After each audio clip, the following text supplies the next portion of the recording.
to share Recording our in knowledge progress. about our mental well-being and the spiritual well-being. So without further ado, we can start our session today. So before that, there are two requests I would like to make. So when we start the program, I would like to request all of you to switch on your cameras as a mark of respect to our resource person. And also, the program agenda will be like, we will have the main talk. The Thera will be doing the main talk for 1 hour, that is from 7 to 8. And after that, if you have any questions, you can put them on the chat.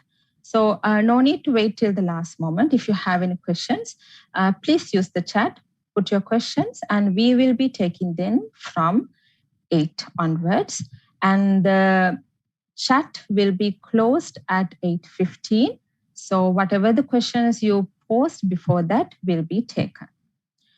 So with that note, we can move to our session, and to introduce our resource person to the audience, I would like to invite our senior yoga instructor, Ms. Varune Bibile, to take the control. Thank you. Thank you, Amalka. It is indeed a privilege for me to make a curtailed introduction on Venerable Watagoda Maggavihari Thera. Our Swamin Wahansa entered the order of Sri Kalyani Yoga Ashrama Samstha under the guidance of Na Uyane Aryadhamma Mahathera at the age of 19. And he completed the monastic training and education for 5 years. From there, our Swamin Wahansa moved to Myanmar for advanced studies of Theravada Buddhism and excelled in Burmese and Thai traditions of Theravada doctrine for 8 long years. During that period, he served as a lecturer at Theravada University in Rangoon and was offered to remain there as well. But our Swamin Wahansa's dedication for Buddha Sasana in Sri Lanka brought him back here.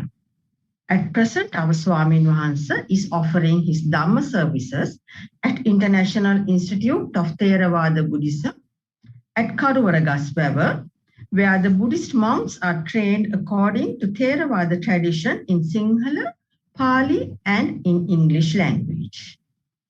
Any member who's listening today is welcome to pay a visit or learn about great services of this institute. Please visit the web page for further references. Avasarai Swamin Wahansa, we now humbly invite you to guide us with your knowledge of Dhamma. Sadhu, sadhu, sadhu.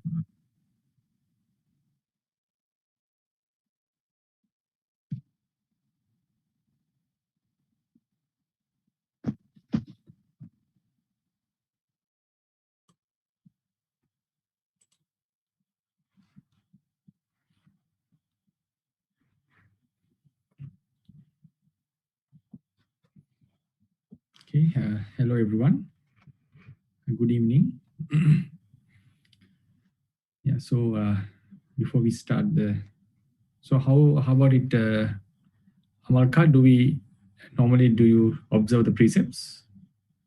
Or just you start the Dhamma? You can start, Swamin Wahansa. Yeah, we don't have that practice now. Yeah. Namo tassa bhagavato arahato samma sambuddhassa. Namo tassa bhagavato arahato samma sambuddhassa. Namo tassa bhagavato arahato samma sambuddhassa. Good evening, everyone. So today I was invited to deliver a talk by this group practicing yoga. You are called, we normally call them Ashtanga, right? Am I correct? Ashtanga yoga practitioners. Yes, right? Swamin Wahansa. Yes. And I got to know that people from various nationalities and have joined here. Person, I normally doesn't segregate people based on nationality or ethnicity. Consider everyone as humans. So my topic was, the topic I selected today was getting closer to truth based on a very prominent, or I would call imperative, discourse in the Majjhima Nikaya of the Theravada tradition. We name it the Chunky Sutra, the Chunky. The title was given based on the leading character of the sutra, of the discourse, who had the initial discussion with the Buddha. But in the end, the discussion was led by a young person called Karpatika, which due to whose questions the discussion was given in a very nice way that introduces us how someone could get closer to the truth. So if I directly plunge into the discourse, the Buddha was wandering in this northern part of India, in the country called Kosala, which existed while he was alive in the northern part of the India. We call it the Aryavarta even. So there he was dwelling in a sal grove, forest, we can call a forest or a garden, which had abundance of sal trees. So there lived a very famous, prominent figure called Chunky. He's from the Brahmin clan, and he was well venerated by his disciples and also honored by the king himself, the Pasenadi Kosala. That area, the village he was dwelling, was given to him as a gift by the king. So he was like the sort of the leader of the area. So we call such areas as Rajadeya Janapada or Rajadeya Bhumi, the lands which were given by kings as some gesture of respecting or showing the honor to whatever he has done. So then the monks, people who were living in that area, having got to know that Buddha had visited there, paid a visit. So in an evening, then Brahmin Chunky saw it from his mansion and asked his servants, what is this about? So what is these people I have gathered and traveling towards a certain direction, the northern side of the village. Then he got to know that a person called Gautama has arrived this area and he's dwelling. So they are going to have a discussion to meet with him and have some spiritual discussion with this person. So Chunky had never met the Buddha before, but he had heard about his reputation. So he sent a messenger to the people, the flocks who have already started moving that side. Please stop. The leader of the region, Mr. Chunky or Brahmin Chunky, is also going to accompany you to meet the Buddha and to have a very fruitful discussion. So however, the Brahmin Chunky's disciple Brahmins who had studied under him, he was a very renowned teacher and spiritual leader of the area. So they got to know that he is planning to visit Venerable Gautama. So then they consider it as sort of a disgrace to their clan, because Chunky himself was a spiritual leader and the Buddha, the Gautama, was also a spiritual leader. So if some leader happens to visit another, it seems like the one who is visiting is paying respect or showing a certain sort of a gesture, respectful gesture to the latter. So they came to him and they wanted to prevent him from going there. So then they started to praise his qualities. So you are such and such a person. So it's not worthy for a person like you to visit just a recluse like Gautama. So please consider about these facts, that you have a huge lineage of disciples. You are being respected by the king. You have a good appearance. You have a proper, wonderful voice, and you are eloquent in speech, and you have studied the Vedas very thoroughly. And you are a master of these Vedas. Even respected teachers like Pokkarasati do venerate you. So a person of your caliber, it's not proper. It's not worthy for a person of your caliber to visit such a recluse. It's his duty. If he wants to meet you, let him come to you and have a discussion. So that was their suggestion, and that was their opinion. Like, please don't go to him. Please don't go to the Buddha. Then the Brahmin Chanki replied them, saying that, yes, what you are saying is true, but please listen to my opinion as well. So this Venerable Gautama, the recluse Gautama, I came from the clan of Brahmins, but he's not from an inferior clan. He comes from the Khattiyas, one of the reputed clans in India, especially the Sakyans of that era, because the clan system was very intense on those days. I think even still it is found in certain parts of India. Even in Sri Lanka, we have that in certain areas. So then he mentioned, so he comes from a very reputed family. There's no problem in me visiting such a person who has renounced the world from a king's clan, and he gave up the household life, especially the kingdom that he was supposed to get, and also all sort of wealth that he possessed from his father, and also due to his merits. And also he abandoned the household life. He became a recluse, sort of a beggar. Beggar means who begs for food. So he came into this homeless life, not because of anything else, because of due to his own wish. While the kings, the parents were preventing him, were not happy about his decision, but he still took the decision in search of a spiritual bliss.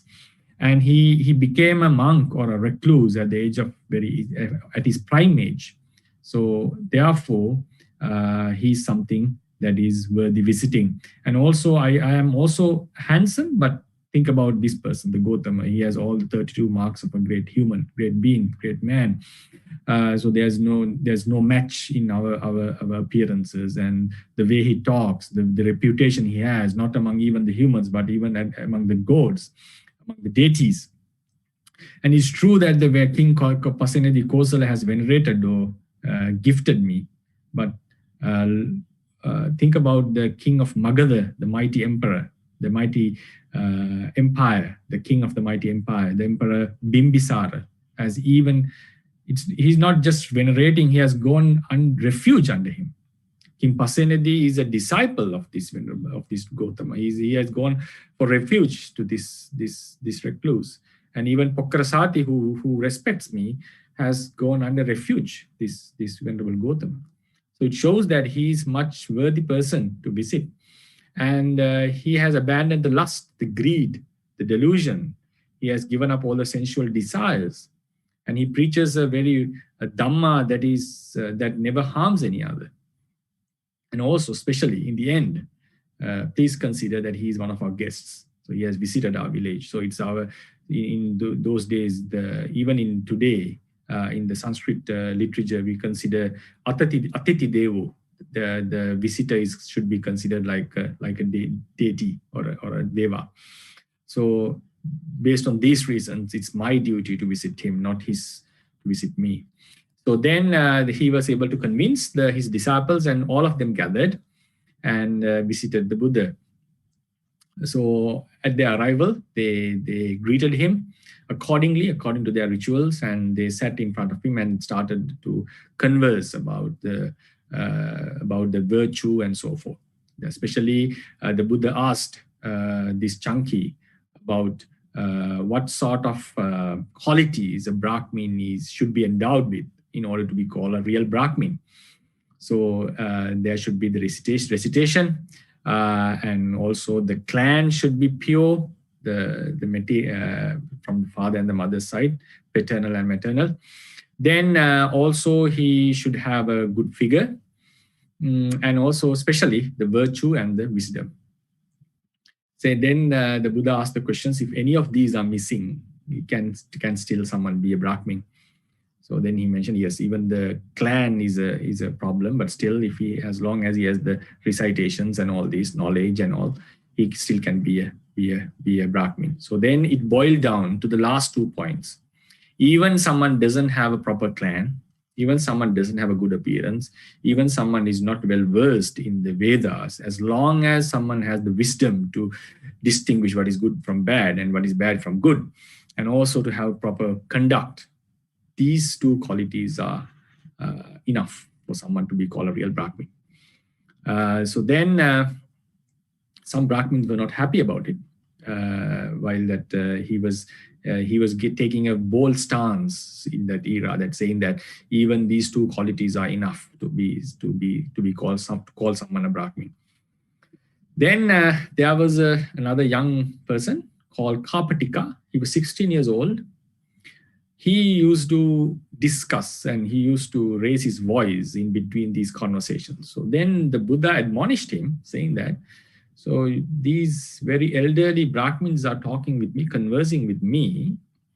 So it's not proper for you to get into this discussion as a youngster.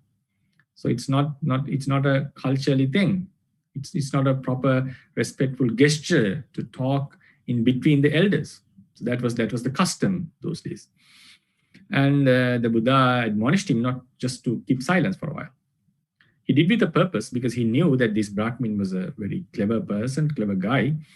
Then somehow Chanki, the Brahmin Chanki, who had started the discussion with the Buddha, the reputed guy, the reputed person, he mentioned that he gave the due respect to this Karpatika, the young Brahmin. He mentioned, Venerable Sir, though he's young, he seems like a grandchild of ours, but still, he's suitable and capable in discussing with you. He's such a learned, talented person, though young in age. Then the Karpatika, the young Brahmin, he just kept silence, respecting the Buddha's admonishment. And then he thought, he had his own dignity. Then he thought, only if Venerable Gautama, the recluse Gautama, looks at me, if he directs his eyes towards me, then only I will start the conversation. Because he stopped me from talking.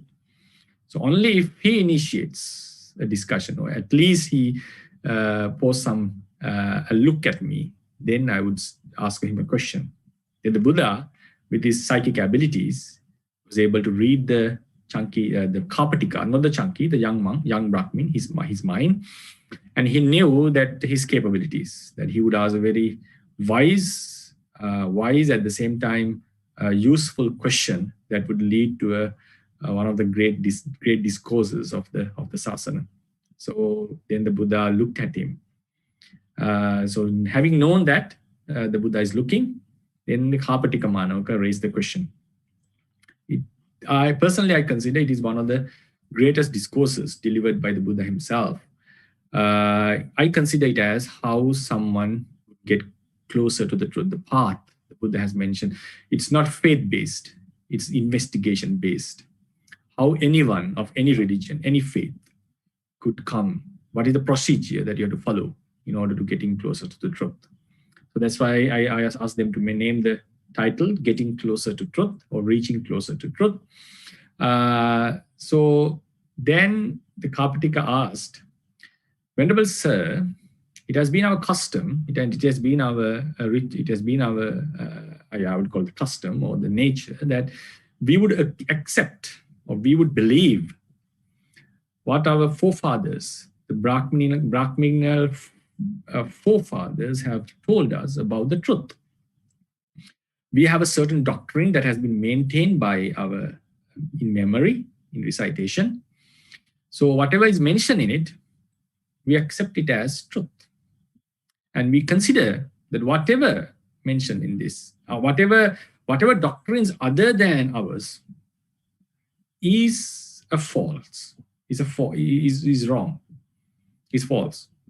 There's no investigation. It's a very clear-cut judgment. This is correct and everything other is wrong. So in Pali, we call idameva satyam mogamanyam. Only this is true. Only this is true. And everything else is true, is wrong. So what do you think about this? What is your opinion about this attitude? That was the question. It's a very nice question. It directly attacks the tradition itself of the Brahmins. Of any tradition, I would call, not of the Brahmins, or any tradition.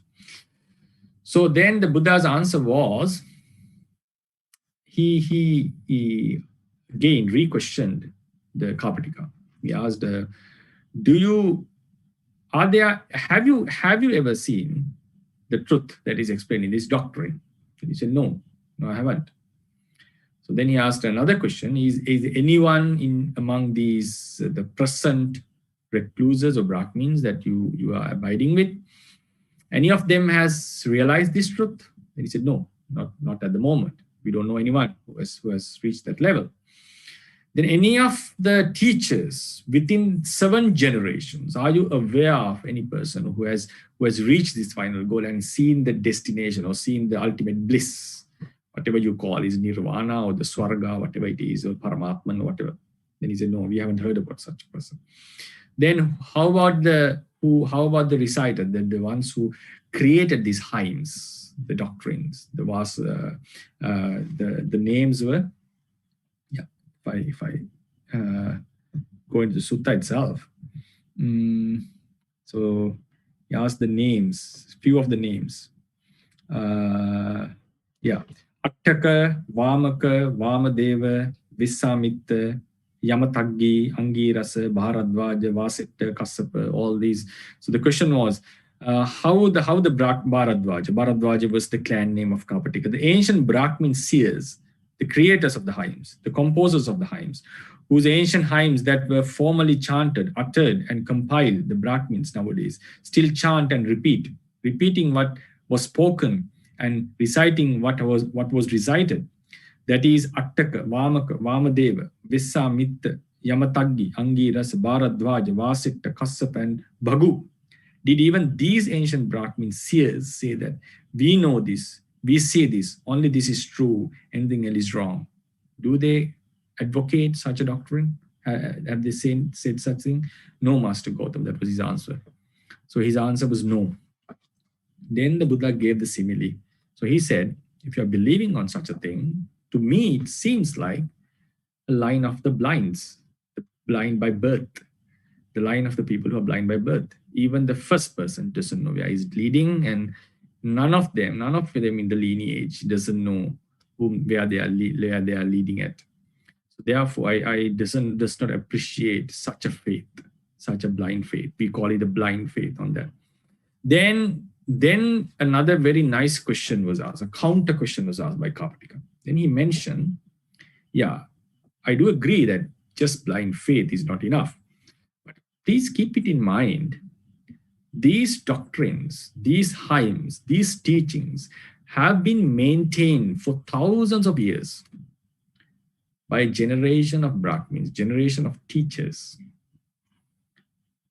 So it is something, it is a reason for us to believe in it, because otherwise, if it was not accurate, why would such a lineage maintain such a doctrine which doesn't have any worth, any value? So it shows that it is also one reason that we consider, even about our doctrine. Our doctrine is even about the Buddhist doctrines. When I say our, is because I'm a Buddhist monk.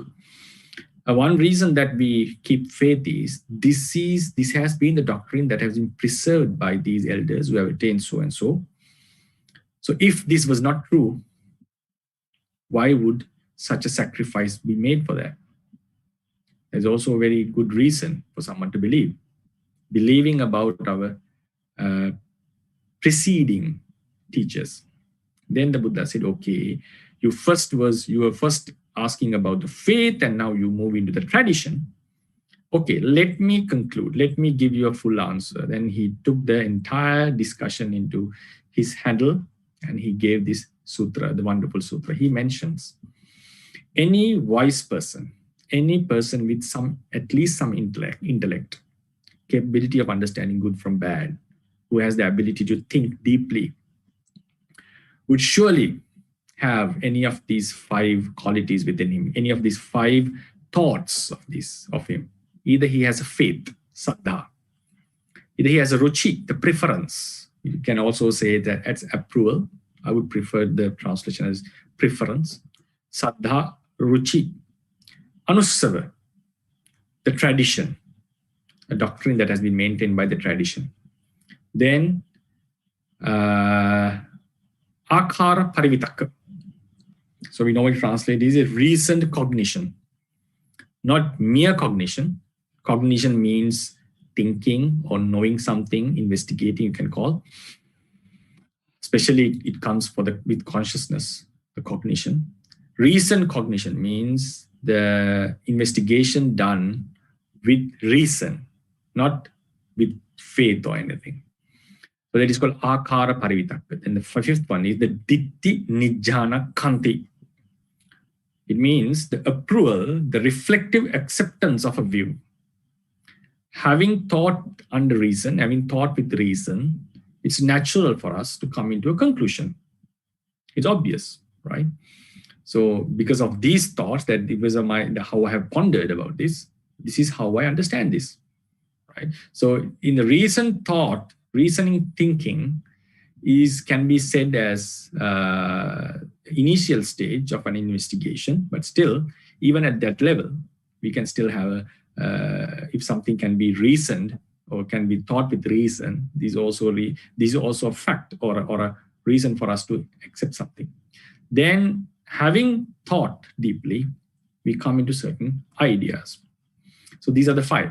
Saddha, the faith, ruchi, our preference. Then anussava. Anussava is the tradition, what we have heard from our forefathers or foreteachers. Then anussava, akara parivitaka, reasoning, thinking or thought, and acceptance of a view, having thought deeply, that is ditti nijjhana khanti. Then the Buddha mentioned it is normal or natural for any human being to have such a thought, but the thing is, it is a decision in haste to come into a conclusion that my view is correct and everything others is wrong. A wise person will always keep an open space for change. So as long as someone keeps this space for the change, for further investigation, then he mentioned, I consider that satchanurakkhana. Satchanurakkhana means being honest about one's point of view. It's like satchanurakkhana means he has secured the path towards truth. Because if someone makes a strong wall about his investigation and say, no, this is the conclusion, I know everything, what I know is the perfect truth. There's nothing more to investigation. Okay. This prevents you from, this is the greatest hindrance that you get in understanding, in finding the truth. So therefore, he mentioned, as long as someone doesn't come into these conclusions and into a conclusion that my faith, my preference, my tradition, my reason, thought, and my acceptance is the truth and everything else is wrong, then he has stopped, he has halted his progress in search of truth. What does this mean? It shows that even though we may have certain understandings about the world, about the life, especially this is about the life and the world. It's not about, he's not talking about the economic growth or success in a society or a success in a family, because these things can be understood with our mundane knowledge. Even our elders could impart us with this knowledge. But this is about the life after death, or what happens after death, how this life began, what is the continuation of life, if there is something, or do the heavens and hells exist? Are there beings who are spontaneously born without a mother and father? Or all this, or is the karma is yielding results after it has been done in future? So these are deep phenomena, we call profound phenomena that cannot be known with ordinary secular knowledge. So having a view here means about this deep phenomena about the life and about the world. If there is there a creator of this world? So these are not secular matters, I would call. These are religious thoughts, philosophical thoughts. So if someone thinks that my philosophy, I have completely understood it, there's nothing else to investigate. This comes with sort of a conceit, we would call mana in Sinhalese, mana. And also view that the strongly held view that this is true, everything else is wrong. So this sort of rigidness in the mind. So this is the greatest burden for in search of truth. So what the Buddha is suggesting is always think that there can be wiser people in the world who may know better than you, who may have a better insight than you. So always keep some space for yourself, that in case you can keep your preferences. He's mentioned, yes, as a wise person, he can have all these preferences or the views and the faith and all this, but don't come into conclusion that this is the truth and everything else is wrong. As long as you maintain this stance in your intellect, in your philosophical thought, it's true that whatever you are holding can be true. That's what he's mentioning. That is the given message. What you are holding can be true, but even it can be wrong even. So if it is true, it's okay. But if it is wrong, your space is vital for you to change, to come into the truth. So therefore, because as a wise person, if he has understood the truth, if he's believing in the truth, if he's wise enough, even listening to a false doctrine, he would never be convinced. Because if someone has touched the truth by himself, it's not easy to convince him about something wrong. It's not easy if he has really touched the truth. So if you have understood the truth, okay, you're perfectly safe. But if you have not understood the truth, there should be some space for you to change and come into the truth. So always keep in mind whether you're following a proper doctrine or not, whether you have a very strong faith in yourself, always keep some space that there can be some insights about the world and the life. So it makes us relaxed. So then, only if someone has this space, he considers that there's a guarantee is there, that a possibility, I would call, not a guarantee, a possibility that you may find the truth one day. Because if someone keeps this space, what would be his attitude? He's a seeking person. He doesn't stop his investigation. He would listen to talks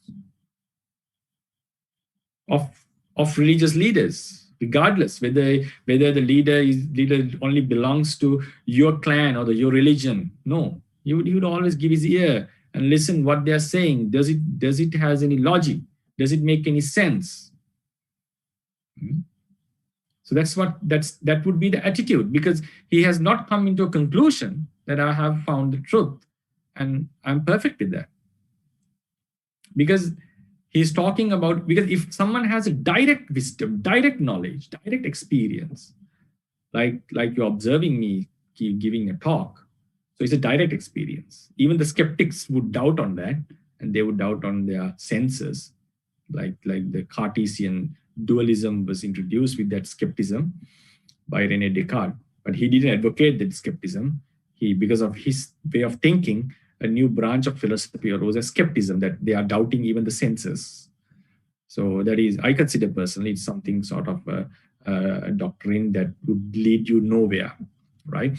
So these senses are make sense. So they're like what you're seeing here, what you're hearing here. It is something sort of a direct experience. If someone has a direct experience, Buddha is not in instructing them. So before the direct experience, because then someone can ask a question, where would our investigation stops? Because if someone has to keep a space all the time, where would our investigation stops? No, with the direct experience, it has to come into an end, and there should be some sort of realization. Realization is not based on faith. Realization is not believing something just mere faith, just because someone has told, not just because the Buddha has said something. It has to come with your own direct experience. So before the direct experience, this sort of attitude is the safety. So that's why it goes Satchanu Rakkana, that you're safe, that there is a possibility that you may find the truth one day. Then with this attitude, and he happens to know that such a preacher or a leader or a religious person is giving a Dhamma talk in such areas, then he gets the urge, better go and try what he's teaching and try out his teachings and discourses and find out if there is something to get into, take garner to our lives. Then he finds out someone is there preaching. Now imagine if this person is preaching the correct truth, correct doctrine. Then he visits him. He's not going to believe him directly. That's not the way of a wise person. Not just believing from the initial level. He listens to what he's telling. He deeply listens, and even he investigates this person because he's a religious leader.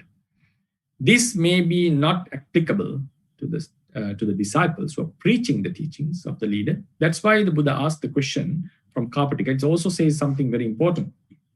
He asked, have you seen, or any of your contemporary Brahmins have seen? He said, no. Okay. Have any of your teachers seen for the 7 generations to the past?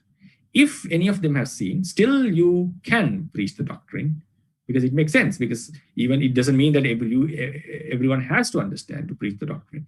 A follower can do it if even any of the teachers have understood. And even if the founder of the religion has understood, even if you have not come to the realization, still you are, according to Buddha's standards, he would appreciate, yes, a disciple can preach even without attaining this final stage. That's what happened to him with Uddaka Ramaputra. I think most of you know that the Buddha went to 2 great teachers of that era before his enlightenment, while he was searching. So Alara Kalama, he has attained the 3rd Arupa Jhana, and he practiced with him, and he got to the same level. Uddaka Ramaputra's case, the Ramaputta, the son of Rama, was named Uddaka. Uddaka, the son of Rama. Rama, the one who had attained the 4th stage of Arupa Jhana. Uddaka had the 3rd level only. So Uddaka was preaching what the Rama was telling. Rama had told. He has passed away already. Then the Bodhisattva, having learned from Uddaka about an attainment that Uddaka has not touched, then he practiced and came into that 4th level. If you remember the story, Alara Kalama said, yes, we shall divide our group into 2 and control, because we have come to the same level. But Uddaka Ramaputra said, please take the entire disciples together with me and admonish us, because you have seen what the Rama has seen, which we have not seen yet. So this shows that the Buddha was a teacher who satisfies. It doesn't mean that the disciples are not encouraged to enlightenment, to realize, but still they have the ability. Buddha has given the permission that he still accepts if someone is preaching a doctrine of one of his teachers or one of his the fellows, but even before the person has not realized it, right? So then, so the discourse goes about a person who has understood the teaching, and he's one of the masters who are preaching. Then, having gone there, listen to the Dhamma talk and investigate the Dhamma and also his behavior. So these are the 2 things that one has to investigate. The preacher, the nature of the preacher, has he really into this? Has he touched it, or does he has any taste of this realization? And the next thing is the discourse. Where does this lead to? What sort of an admonishment is this? Does this increase our lust, hatred, and delusion? Is this harmful to the unity of the society? And is this person teaching the doctrine for any gain, to gain the reputation, to gain any benefits? Or is there a possibility that this person may say something wrong in order to have gain? Is there a possibility that he could be controlled by the greed? Is it in such a level? So that's what a listener has to investigate, not coming into the conclusion of faith immediately after meeting the person. So while he's investigating, if he happens to know, if, that's the thing, if there's a great big if there, if he happens to know that this person has a good proper conduct, and it seems like he is not persuaded by greed or hatred or delusion, like normal men or women. And then the doctrine he's preaching is subtle, it's something deep and makes sense. And it leads for the utter destruction of the defilements, the purification of mind.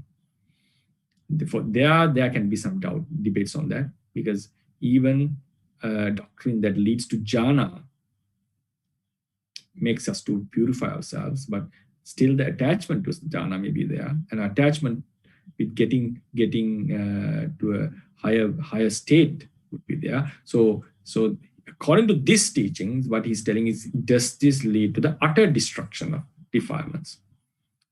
There is zero level of lust. Sometimes we can have an argument that lust is necessary, the greed is necessary for our life to continue in our social levels, but always it comes with a price. The price is, greed is necessary for our amusement, for our lives to continue. At the same time, if we are having an attachment, even the slightest attachment to something, and it's lost, it's going to replace by grief.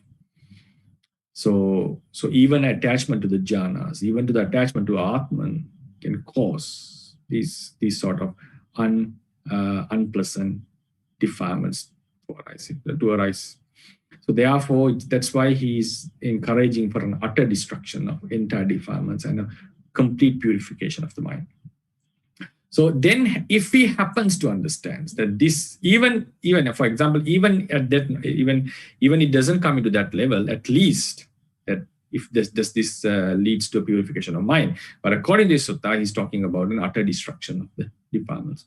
Then, if he happens to know that this discourse is leading to such a destination, and the preacher, the advocator, is not of that nature, that influenced by defilements, then what happens? Defilements mean the lust, greed, hatred or anger, delusion or ignorance. If he happens to know that the doctrine is good, the person shows some lofty or wholesome qualities, noble qualities within him, then a sort of a faith arises naturally. So if you look into if you were attentively listening, you remember there was a faith in the beginning even. The 5 factors: faith, acceptance, saddha, ruchi, right? Anussava, akara, parijitaka, ditthini, jnanaka. There was a faith. And the faith comes again after listening. The difference is the second faith is gained after investigation. It's a faith that naturally comes having understood something. It's a faith with base.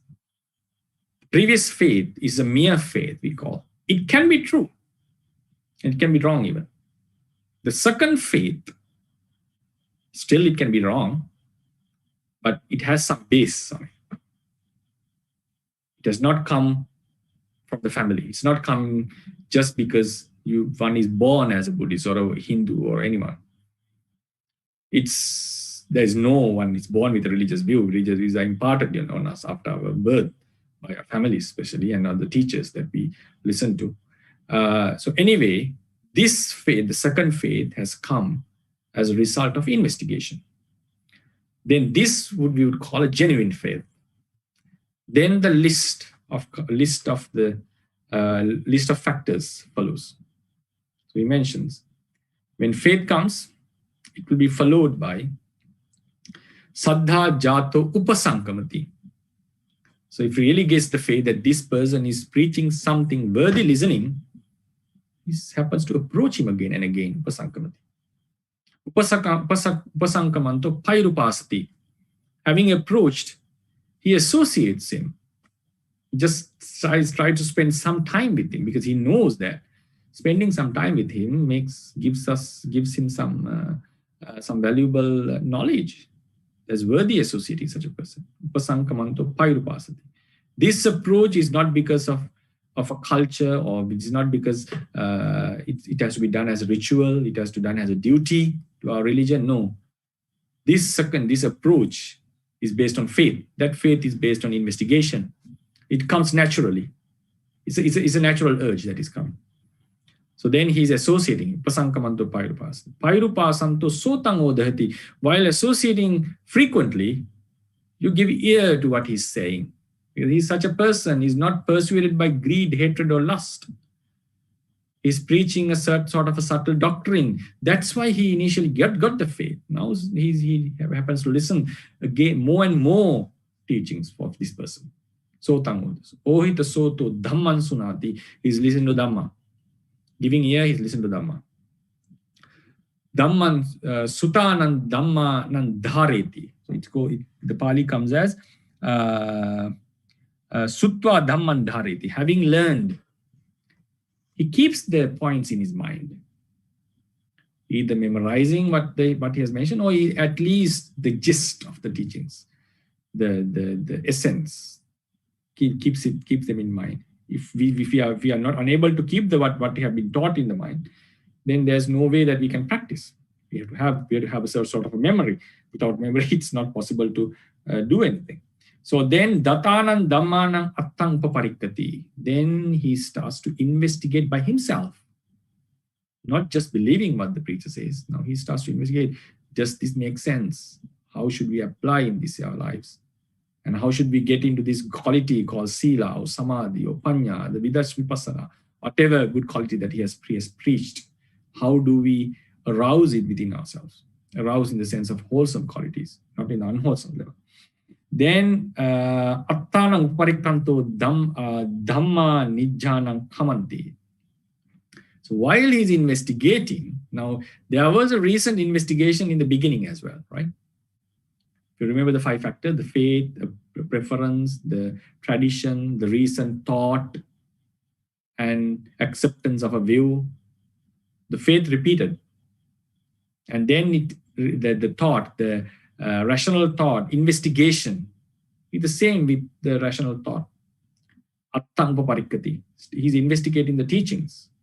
And then he comes into sort of understanding, conclusion. Conclusion means not a full conclusion. The things comes into mind. He starts to accept these things. Oh, this is it. This is how I understand this. This is what it means by this teaching. So Ditti Nijjhana Kanti even repeats. So 3 factors which were mentioned in the first phase are repeating again. But here they are with a base. It's not out of nothing. That's the difference. So Ditti Nijjhana Kananto, Ditti Nijjhana Kantiya Sati Chando Jayati. So when he understands the doctrine perfectly, deeply, profoundly, correctly, now he understands. So this is called learning. Up to here, it's learning. Approaches listeners, listens to Dhamma, keeps it in mind, and investigates it and understands the meaning correctly. Then what happens? Having known that this is such a valuable teaching, that it makes sense, that the path is clear till the end, till the final liberation, then it comes, oh, why shouldn't I practice? The chando jayati, the zeal, the interest, the urge starts to arise within him to practice. Then what happens? Chanda jato usahati. He practices, he makes effort. The urge arises, then he tries, makes attempts. He put effort. Ussahitva tuleti. Now he comes to his doctrine. Having understood, having put effort, he understands the true natures of the world. He measures them. Tuleti. Measures means he understands this is impermanent, this is suffering, this is non-suffering, coming into the true natures. Because we are not able to think that the body is permanent, this is obvious. We are not able to think the mind is permanent, it's obvious that it passes away. And when you keep on investigating into the mind and the body, someone would understand that there is no possibility of a solid Atman within it. Then he understands, he starts to know, gets to know that he observes the impermanence, suffering, and non-selfness. This is called tuleti. Tulahitva padati. So when he keeps on investigating, then what happens? Then lust, the greed, the attachment towards this self, towards this nama rupa, towards the world, diminishes. It passes away. It will be cut off. As a result, the hatred would be gone. Then, as a result, the delusion, because when he keeps on seeing, delusion is what would be removed in the beginning. Then it affects, as long as when the delusion is not there, thinking that this is mine or this is I, and taking it as something valuable. So when the delusion with the wisdom one, when understand with vipassana wisdom, that these are the bunch of nama and rupa, which happens due to causes, and which are impermanent suffering and non-self, which are just mere natures, and which is happening like a phenomenon, then there's no space for greed. There's no space. When there's no greed, there's no hatred, because we get angry when something that we doesn't like happens, something that we doesn't like happens, we don't like happens. So therefore, padahati, with the path consciousness, which eradicates the defilements happens, then padahanto, pahitatto samano, kayena jeva, paramasatchang, sachikaroti, panyaya janang, ativijja pasati. So he realizes the truth, that which called the nirvana, with a direct this experience. Then he mentioned, this is the path to satchanubodha. Satchanubodha, attain, that understand the realization. So just having the 5 factors in the beginning and coming in and having an attitude that this is true and others are false, having not such an attitude, not having an attitude like this is wrong, this is true and others wrong, is the possibility of attaining the satchanrakka. There is a guarantee, or there is a possibility that he may attain, he may find the truth. And this is the way of finding the satchanubodha, the realization of the truth. Then he mentioned the attainment of truth. The attainment of truth happens is by the fruition. So when the defilements are eradicated, our minds comes into a very calm, peaceful state. In Pali, we call the palachitta. It's a fruition. The defilements will be eradicated. At the same time, the nibbana will be realized. Then the mind comes into a very calm, peaceful state, which is called the fruition. Then that is the attainment of truth. Previously, it was the realization of the truth. So to realize the truth, one should have the protection that not having the hindrance that prevents one from understanding the truth. So these are this is the sutra, and it shows that a person of any religion, this is the way that someone should find out the truth. So if I sum up what we have discussed so far, mentioned so far, so we mentioned about 5 factors. Any person, the story was nice that Chunky came to Buddha and he was having a discussion, and the Kapatika Manavaka raised a very good question and about the faith and the tradition. And Buddha said, okay, let me explain it incomplete, and he gave the discourse by himself, mentioning that 5 factors are natural in a human being. These are faith, preference, tradition, recent thought, and acceptance of a view, having deeply pondered. Then, but still keep an attitude that there can be a chance that I may find out the truth, or I may find out something much deeper than this. Then with that attitude, it's natural that a person would move to listen to other spiritual leaders. Then while listening, if he gets convinced that the person is out of defilements or is not affected by defilements, the doctrine itself leads to the destruction of defilements, then the faith arises. With the faith, he approaches naturally. Then he listens to him, the doctrine, he thinks about it, keeps it in memory, and investigates it, and understands it very perfectly, and then tries to apply it into his practice, and practices very hardly, and sees what the doctrine says in the natural world with his direct experience, and comes into the attainment, and the mind would come into a blissful state. So this is the path. Then while in investigating, what are you investigating? The preacher, the advocate himself. This is not that much applicable to the disciples, because if the founder has, if the disciples are not attained, he can be persuaded by defilements and so forth. That's what you see these days in any religion. There are problems in the clergy, but as long as they are able to preach, so So the example, the commentary says the example given, taking the Buddha as the example. The simile was given Buddha, taking the Buddha as the example. So he is a person who has fully attained, and then he is capable of preaching. And it is also applicable to an Arahant. But then in a case that the disciples have not fully attained, they may have some experience about the attainment. The best thing that we have investigated the doctrine. Does this lead for destruction of defilements, and is it logical to think that this leads for a liberation or realization, the freedom? Then, then the order of practice comes one after one, and then one at a time. So this would be my discourse, saying that how one gets into the close to the truth, and it has to be something based on rationality, not just mere faith. And I think personally, this is a universal doctrine, the universal discourse, saying that how someone would reaches the truth. Yeah, thank you for listening, and I hope you got something from the discourse. And yeah, it's up to Amalka to lead the forum with the Q&A session. Yes, Avasrai Bante. No matter how far you have learned, and no matter how seriously you do the practice, always keep that space for a change. What a beautiful advice, Bante. I was I felt so excited to hear that. Like, I think if I understand, like, that space is what evolve us to reach the truth, if I'm not mistaken. Correct. Yeah. Yeah. Yes. So with that, we can start our QA session. So if you have any questions, please put them on the chat. Since others put their questions on the chat, I always take this. I'm always privileged to ask the first question, Bante. So let me, when I'm listening to your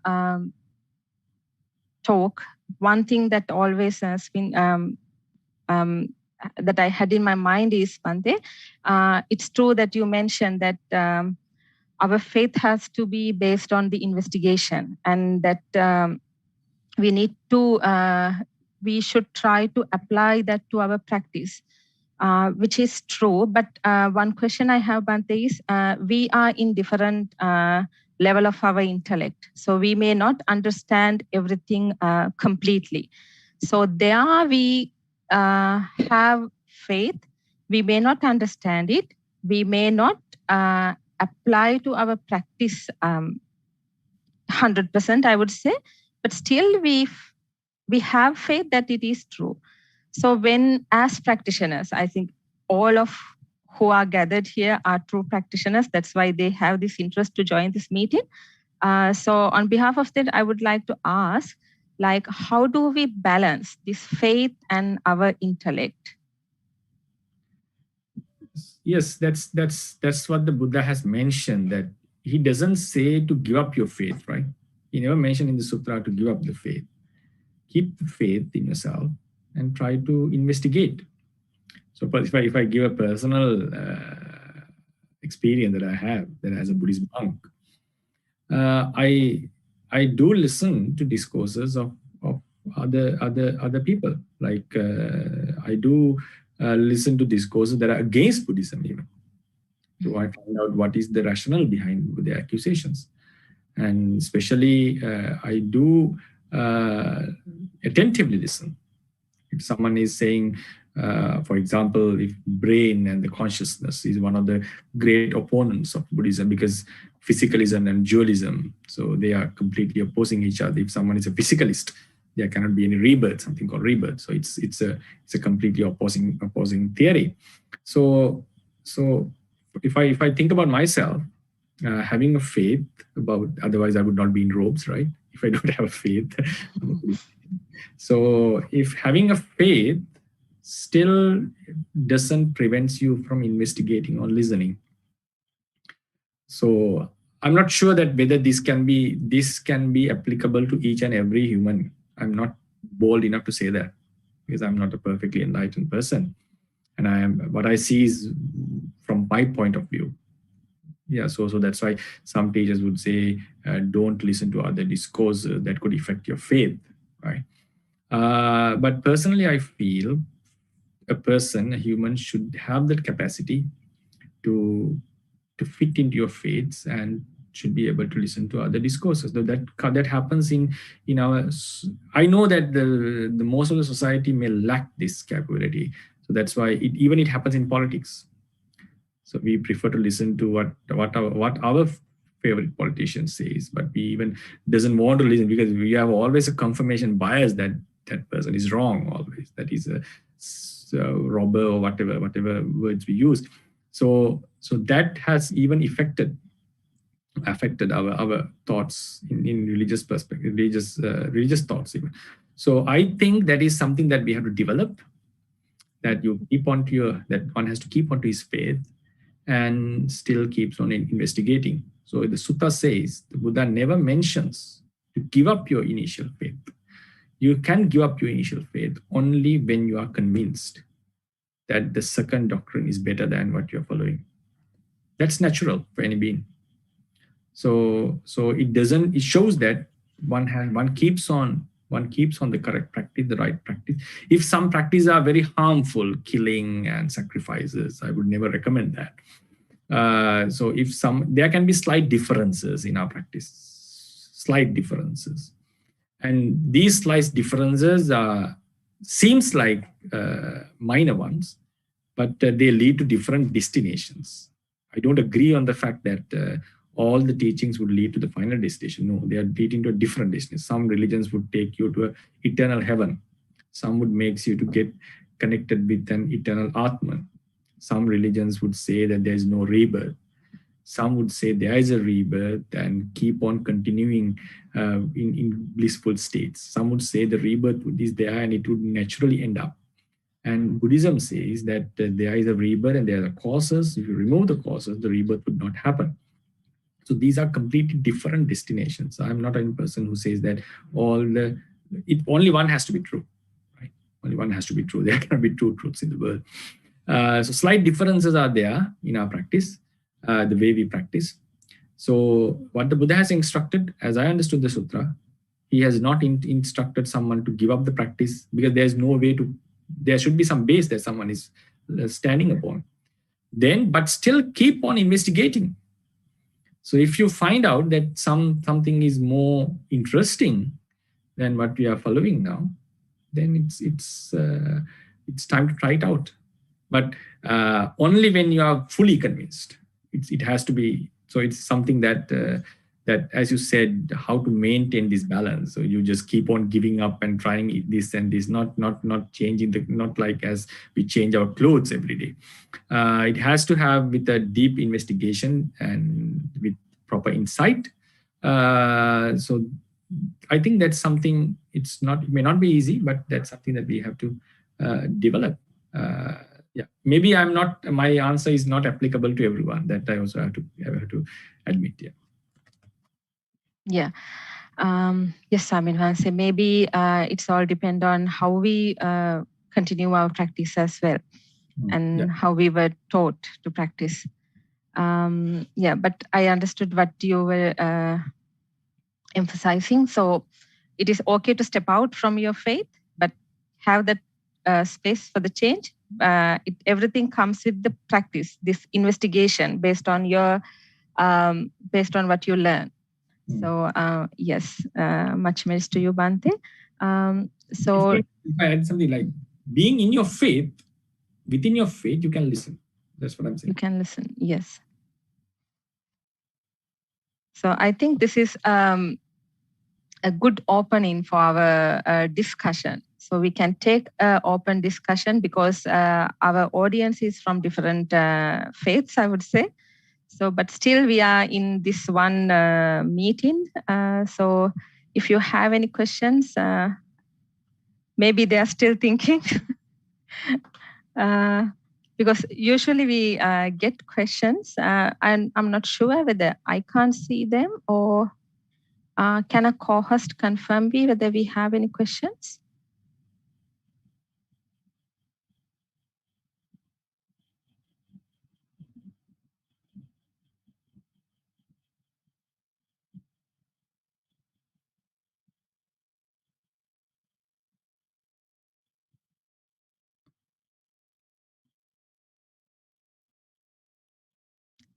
Can you please, I see a raised hand. Can you please type your question in the chat? Don't you normally give the opportunity to talk? We prefer to put them on the chat, yes. Sometimes we have an unknown audience, but if, shall we take it in that way, Bhante? If it is okay with you, we can take it. Yeah. Okay. Then if you have questions, I will, please raise your hand. So raise your hand so that I can unmute you. Then you can ask your question directly from the Thera. So can a co-host unmute? Okay, Dilu.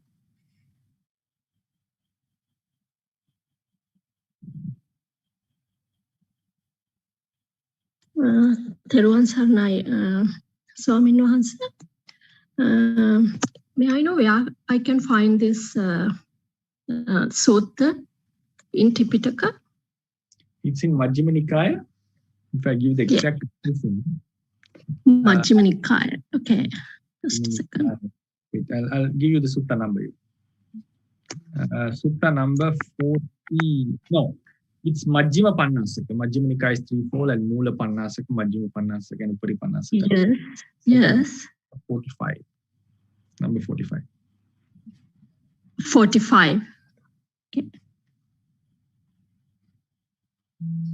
Is it which Vagga? It's Bhikkhu or? You'll be 45 should be last Vagga. The last one? Okay. Brahman Vagga, I think so. Yes. Okay. Theruvan Saranai Swamin Wahanse.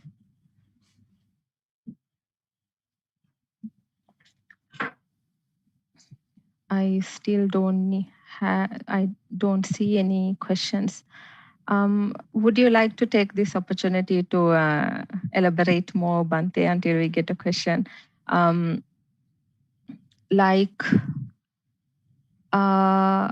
we have, now we have religions, as you, at the end you mentioned, like, which leads to conflicts.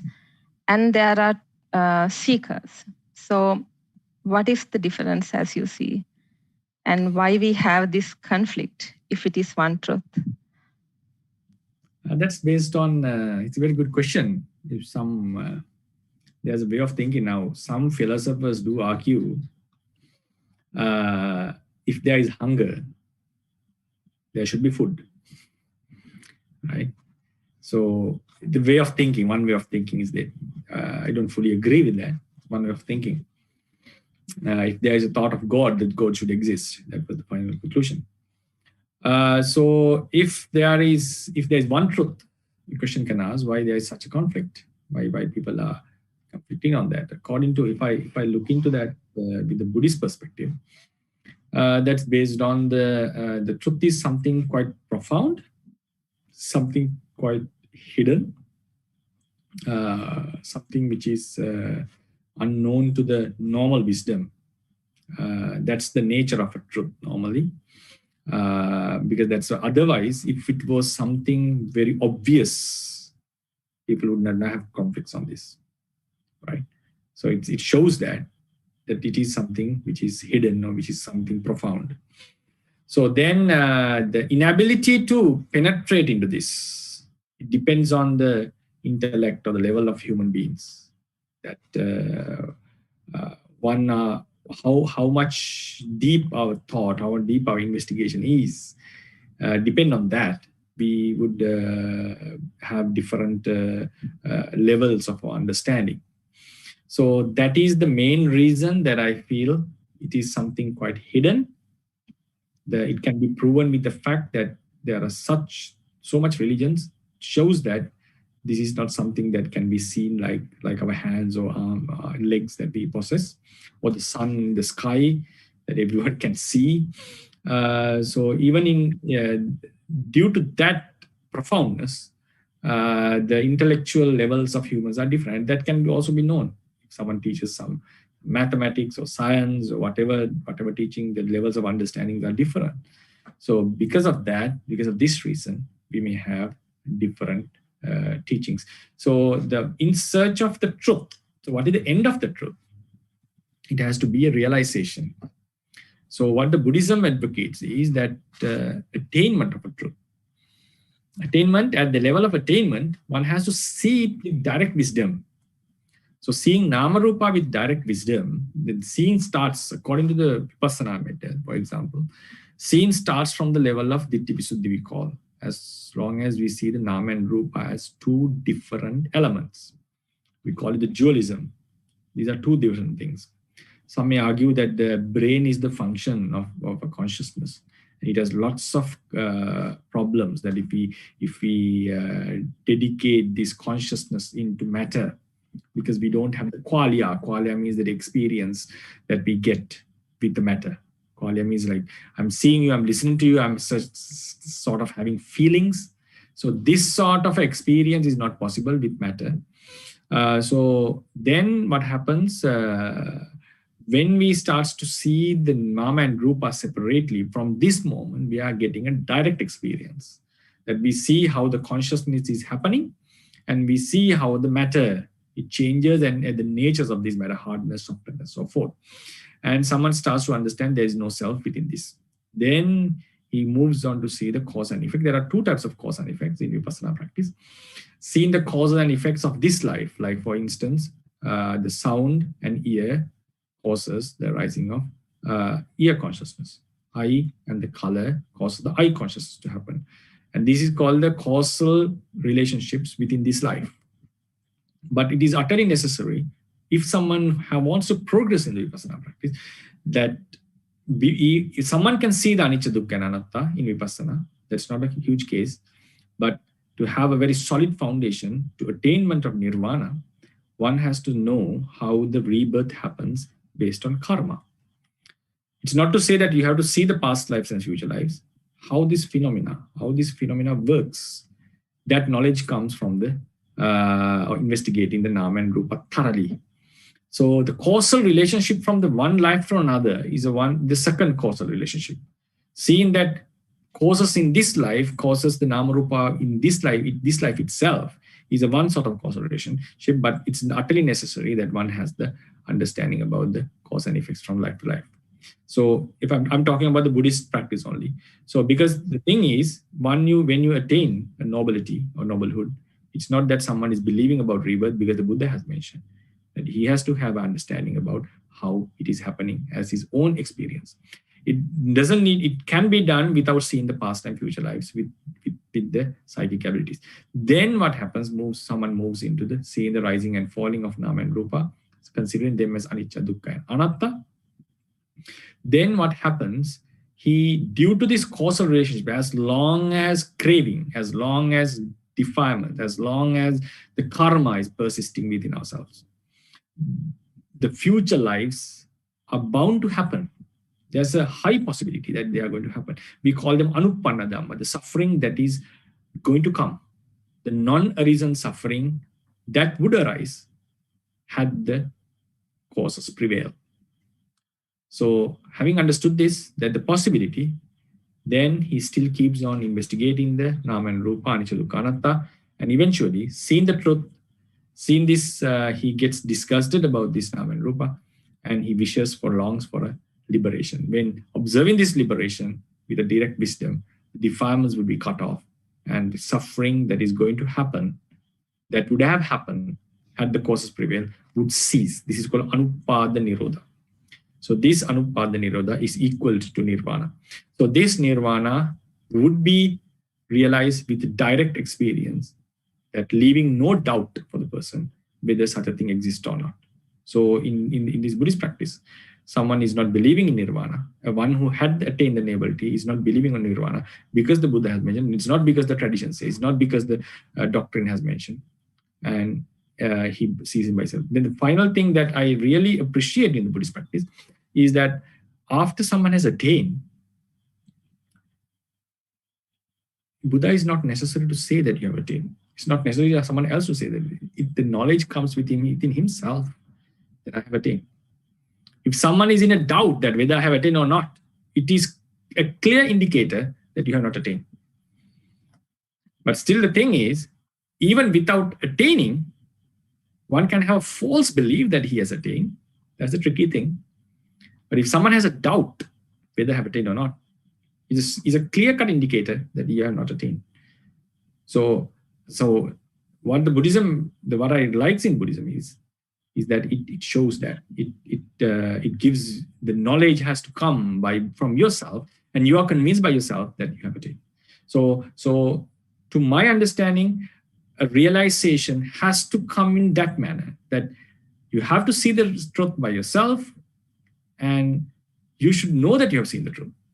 It's called metacognition in philosophy, that one has to know that he has known the truth. So to that level, if some doctrine can explain the teachings to that level, and some would say that the thing happens after death, the purification, the combination, the unification, or the birth in an eternal place happens after death. So this, personally, I consider is not as a direct experience. It's always the faith, sort of faith is there always. The faith factor has to play a role. So if someone argues now, if that is the truth, if it cannot be directly experienced in this life, it's a different matter. It's a different topic of debate. So personally, what the Buddha has mentioned and what personally I believe is, if truth is there, it has to be experienced in this very life with direct experience. Then only you can get a very solid confidence that the truth has been understood. So yeah, so that's due to this subtlety. There are certain different doctrines appearing in the world. Yes. Yes. Much merit to you, Bhante, for that deep explanation about the truth.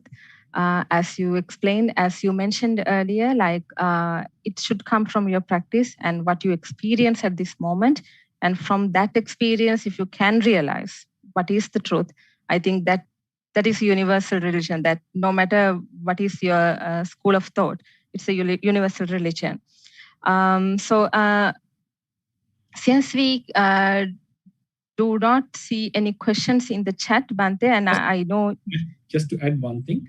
Yes. Now, according to Buddhist teachings, someone can ask a question. So when I was doing some English elocution in the Trinity College means that there were exams done by the British Trinity College and AMDA. I participated in the private exams. In one of these Trinity College exams, I happened to deliver something about Anuradhapura to polish my English and this elocution lessons. So one of the foreign inspectors, they asked me, she was interested in Buddhism, and she asked, is it necessary for anyone to liberate or get attained without being a Buddhist, according to your teachings? She asked. So I was able to answer that because I had some sort of Dhamma knowledge by that time. So today, if I answer yes, I would say yes, because there are the Buddha himself was not a Buddhist. Number one question. So it shows that a non-Buddhist, who doesn't have a faith, can attain the truth. And Pacceka Buddhas, I think you have heard about the Pacceka Buddhas. They do not follow any doctrine, but they search by themselves. And the doctrine says that only apart from these two, one has to always listen to some doctrine and attain. So as you said, the word you said, that's what struck me, the universal truth. So the universal truth means that any human being who is capable should be able to attain this. And yeah, then someone can also argue that even in Jainism, you have Pacceka Buddhas that who got attained to a certain level, not to the level of Mahavira, because this concept is found in other religions even. So if I just stick to the Buddhist tradition, so it shows means it advocates about the universal truth. It encourages us to call this a universal truth. So because as long as the requirement is the wisdom, the qualities, the virtues, the truth is there. So if you are come to that stage, you'll be able to realize it. So that's why I call it a universal thing. Yes, Bhante. And keep that space for that change. Yes. Yes. It was such an interesting discussion with you, Bhante, we had today. And I think with this, we can conclude our session. So again, on behalf of this audience and on behalf of Ashtanga Yoga Mandir, let me convey my utmost gratitude to you, Bhante, for sharing this insight with us today. And with this merits, may you attain your spiritual goals, whatever the goals you have in your mind. Thank you very much. Sadhu, sadhu, sadhu. So may I ask you what Ashtanga means? 8 numbers is what the meaning of this yoga group? Ashtanga means 8. Actually, in yoga also, Bhante, we have, as in Ashtangika Marga, there we have 8 steps. In yoga also, we have in Raja Yoga that Ashtanga Yoga. It's 8 steps, which leads to the liberation. Okay. So yes. So any of you have reached these 8 stages? Any? Yeah, there are people. We are practicing. We are on our way. Okay. I wish you that you'll be able to reach that level. Yes. And I would like to, maybe we have our Sri Vyasa sir with us, who is the head of our institute. I would, can we have him? So maybe he can give a better explanation than me. I would like to listen. Yes. Premi, can you spotlight?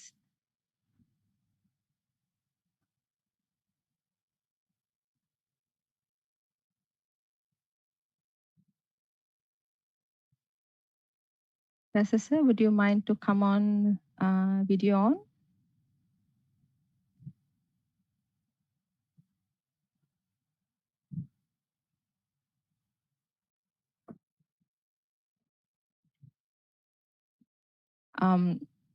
It says, Bhante, at the end, it leads to DHYANA and Samadhi. That's why we choose this topic as well, because it's part of this Ashtanga Yoga. Dharana, Dhyana, and Samadhi are the final 3 steps in yoga. Okay. So it's a very big concentration, is it? Yes, yes. We have Pratyahara, Dhyana, Dharana, Dhyana, and Samadhi. Yeah, Samadhi is the final one. Yeah, it's more like Samatha, as I understand, that you go to higher Dhyana. You're not only doing the physical exercises, it shows that you are doing a meditation subject. Of course, Bhante, yes. Yoga is not only about physical exercises. Actually, physical exercises comes at the earlier stages. We do asanas and pranayamas to prepare our body for a deeper practice of dhyana and samadhi. Yeah. Yes. We have Vyasa sir with us. I hope you heard the question from the Bhante, and if you can give us an explanation about what is Ashtanga Yoga. Namaste, Vandaji. Thank you very much for joining, and it was a very nice thing. So I think the Ashtanga Yoga is basically the 8 limbs of a practice which was codified by 2 great personalities. One was by Patanjali and the other person was by Tirumoolar. These are the 2 great personalities who was the counterparts, and where they gave the steps like what should be done, what should not be done. And then we have the different asanas, it's considered that there are various types of asanas, but basically 64 asanas, 32 asanas, 16 asanas. So when a person progresses into a higher level, the number of asanas comes down and it ends up in 1 asana. What is the final asana you have? What is the final asana? So basically, they can select Siddhasana or Siddha Yoni Asana or Padmasana, depending on the nature of the person. The asanas will slightly differ. Okay, right. And so basically, you will see when the asanas are classified, the asanas names are classified according to the nature of the realized personalities. So sometimes based on which asana, the great saint has attained, so that asana will be there. So like that, the asanas comes. Then we have the different pranayama practices. That is to basically move away from the mind. Okay. Pranayama technique is used to move away from the mind. not to be with the mind. Away from And your then thoughts. after, Away from your thoughts means. yeah, so because the thought is part of the mind system, so we just say thoughts, mind, because then all the other attributes of the mind comes under that. And then after that, we have the different senses withdrawal techniques. So once the senses are withdrawn, then you need to place the senses. And then from there starts the concentration. In concentration, there are 27 stages. And from the concentration, then comes to the dhyana. Dhyana, it has 108 stages. And then comes to the samadhi. Samadhi, basically in scriptures, we have 108 as, you know, based on the whatever the levels they have realized. But that is unlimited because every person, whoever has realized, is not going to come and tell how they have realized. So, but for the structural studies, we have in the realization itself, there are various stages. According to the stage of the realization, they get the names, whether he's a yogi or a rishi or a muni. So the names comes according to the names of their stages of realization. Right, right. So all these things which comes together comes as Ashtanga Yoga. The highest name is given, like rishis and all. What is the highest stage, the name that you get normally?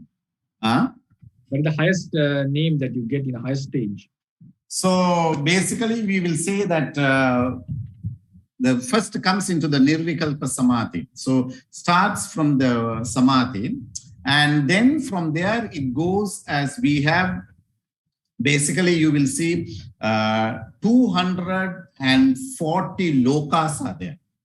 So to which loka that meditation practice, or sometimes you will say in some, because we have various sampradayas, lineages, traditions. So one you will have the Shaiva Sampradaya, the Vishnu Sampradaya, or the, like that you have the Shan Sampradaya, 6 Sampradayas. So it all depends on which Sampradaya that comes into number one. Then it comes also comes into the lineages also, which Veda Sampradaya they come, whether they come under the Rig Veda, Yajurveda, Samaveda or Atharva Veda.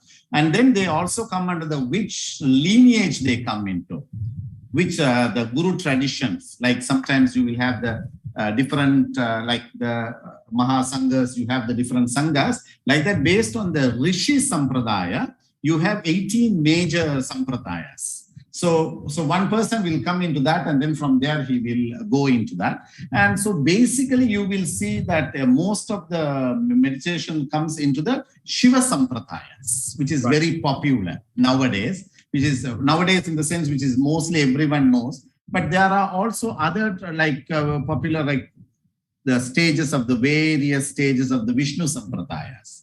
So it comes into that stages. Okay, thank you for that explanation. So thank you. Thank you very much. Yeah. One last question. One last question. Yes, Bhante. So when you find the final asana, it depends on the person, right?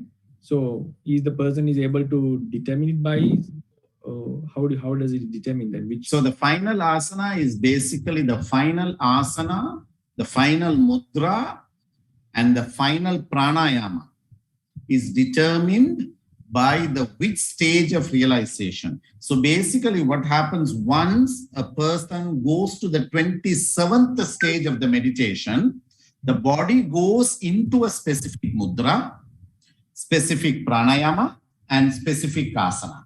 Now what we do is, now we go to a Padmasana, like, bring the leg like this. Now we go to a Padmasana, we take a mudra and we go for a pranayama.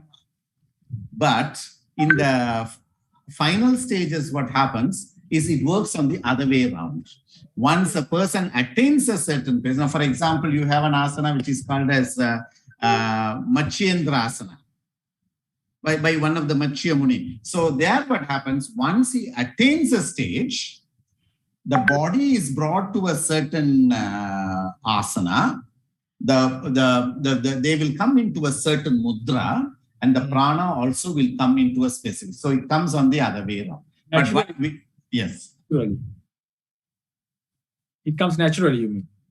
Yeah, from the level of where he or she attains, the body goes into that level. Right.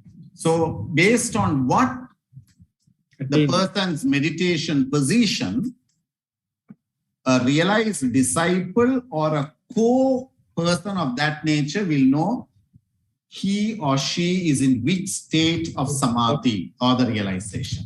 By just looking from outside, he will be able to know. He will be able to know basically. He will not be able to know the complete, but he will know now this is it. So maybe he will have to be there for another 3 hours or 6 hours or 8 hours.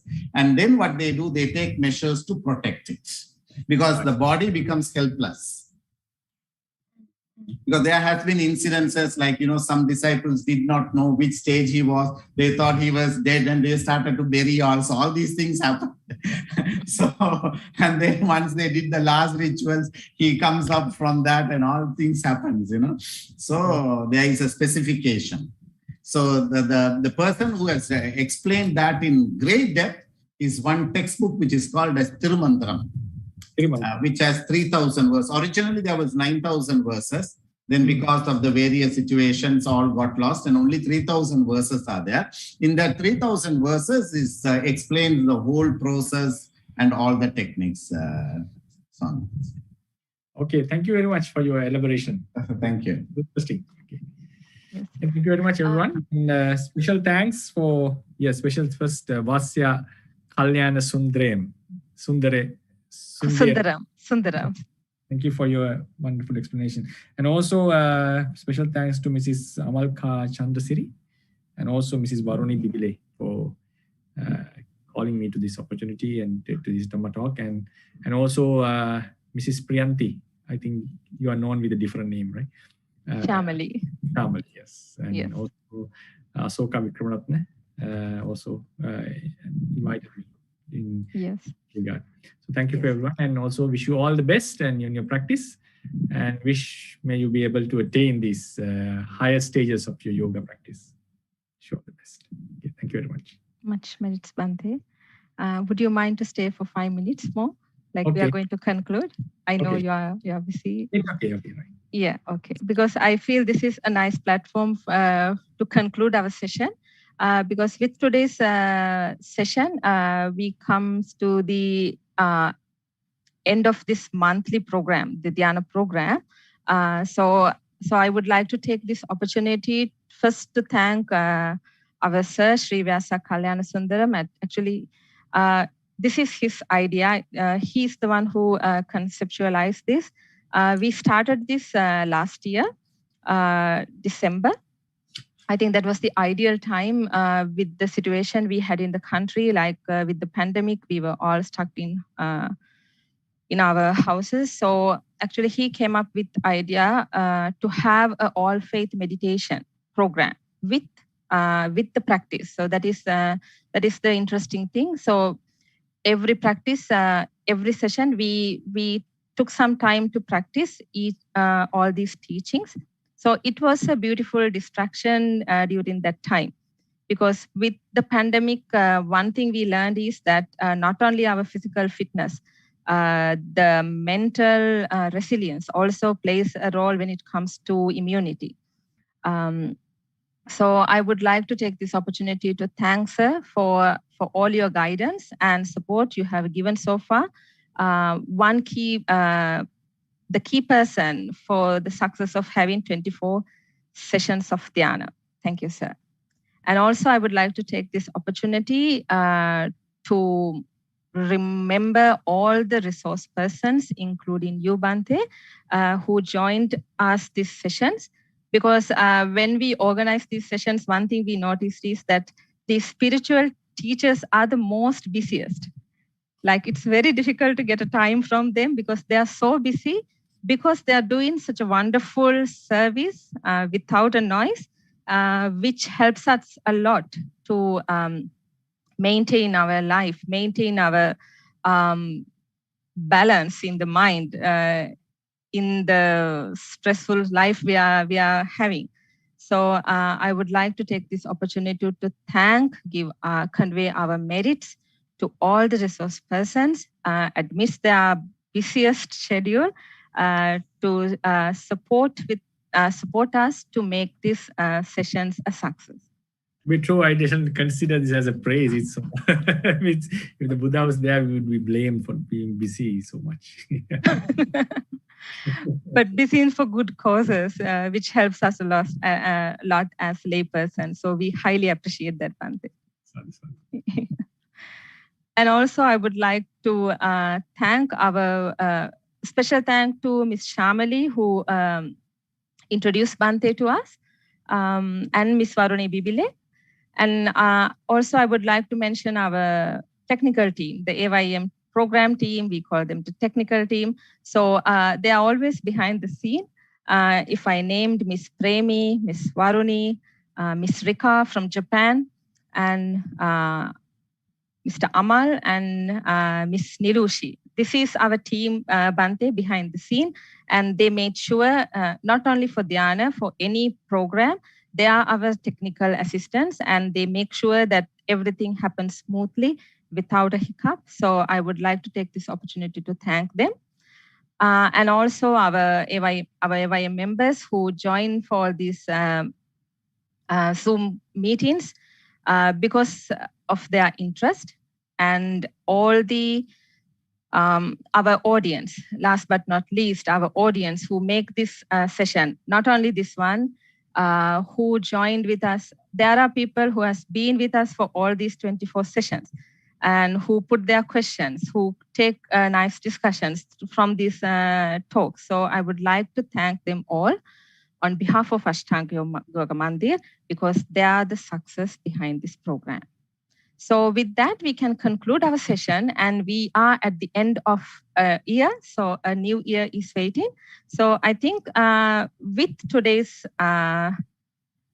talk, we can take a new message to the new year that keep a space for change. So with that message, I would like to conclude this meeting. Good night, everyone. Have a nice day. Thank you.